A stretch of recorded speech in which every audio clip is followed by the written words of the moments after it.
একদিন একটি দুষ্ট লোককে আমি দেখতে পাই, সে একটা কুমিরের চামড়া ছিলে ফেলে এবং সেটাকে সে নদীতে ফেলে দেয়। সেই কুমিরটি আমার বড়শিতে উঠে, আর তখনই আমার সন্দেহ জাগে। সে এই কুমিরের চামড়াগুলো তুলে বিভিন্ন ব্যাগ এবং বিভিন্ন জামা তৈরি করত। এরপর সে এগুলোকে অনেক দাম দিয়ে বিক্রি করত।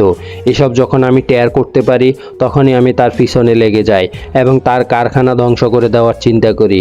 এরই মধ্যে সে অনেকগুলো ব্যাগ বানিয়ে ফেলে কুমিরের চামড়া দিয়ে এবং সে লক্ষ লক্ষ টাকায় এগুলো বিক্রি করে।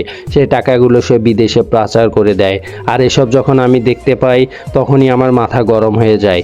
তার এই ব্যাগগুলোর অনেক চাহিদা ছিল, কারণ কুমিরের চামড়া অনেক ভালো টেকে। আর সে এই সুযোগে কোটি কোটি টাকার মালিক হয়ে যায়। আর আমি এসব বুঝতে পেরেও কিছু করতে পারছিলাম না। তাই আমার অনেক জেদ হয়। একদিন আমি তার বাসায় গিয়ে আক্রমণ করি এবং তাকে অজ্ঞান করে ফেলি এবং আমার বাসায় নিয়ে আসি।